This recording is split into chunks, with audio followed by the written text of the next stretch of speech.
और प्यारा सा गीत इधर से थोड़ा सा ये और प्यारा सा गीत हुआ ये हंसा थोड़ा बहुत।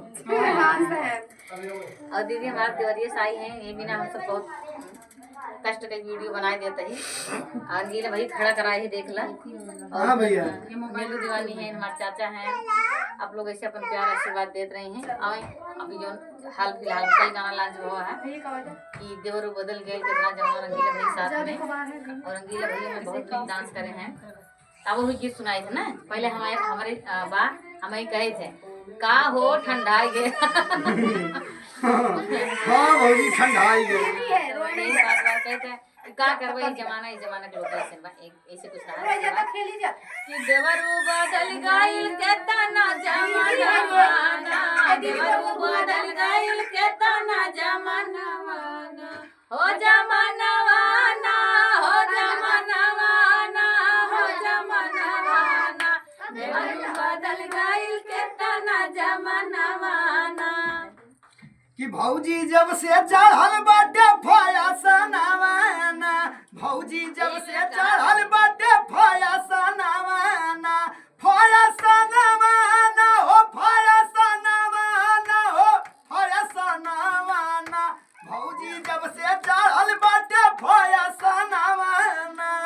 और काहे को का का? अरे तब के मर्दा रहले खटत रहे जस बरदा हो, अब के मर्दा साड़ी पहने बने चाहे जय पर्दा हो। देखा टारगेट करत है।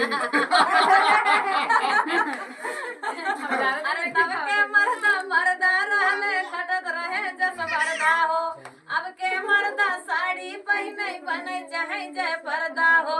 ओ तो लड़की जैसन चले ले चलनवाना, ओ तो लड़की जैसन चले ले चलनवाना, देवरू बदल गइल केतना जमानावाना। अरे सबके नारी नारी रहली कबो न धरे बीमारी हो, कबो न धरे बीमारी हो। आज के मेहरी रील बनावे घूम घूम बीच बाजारी हो, घूम घूम बीच बाजारी। कि काम कि घर के सपारे ना कमानो ई कमावाना, घर के सपारे ई कमानो ना कमावाना। एक लाइन और कह दे।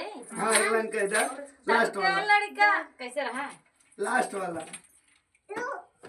सबके हमने भुलाऊ जाए बड़ा तेज बार की का देवरी करा कैसे दे। कुछ रहा हाँ तब के लड़कियां करे बारी के देवरी करत हाँ ऐसा रहा।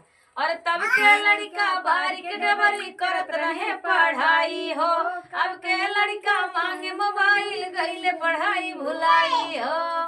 अरे तब के लड़का बारी के देवरी करत रहे पढ़ाई हो, अब के लड़का मांगे मोबाइल गईले पढ़ाई भुलाई हो। मोबाइल देखी देखी करेले भोजनवाना, मोबाइल देखी देखी करेले भोजनवाना। अरे तब के लड़की करे खटनिया पीस के खाए चटनिया हो, पीस के खाए चटनिया। हरे आज के लड़की बर्गर पिज्जा मांगे चट चौमिनिया हो, मांगे चट चौमिनिया। कपड़ा ऐसन पहने झाला कई बदनवाना, भौजी बदल गयल के तना जमानावाना। हाँ उहे तब में और जमाना जमाना पर आप लोग के गीत कैसा लगा कमेंट के जरूर बताइए। हमारे सिस्टर लोग के आप लोग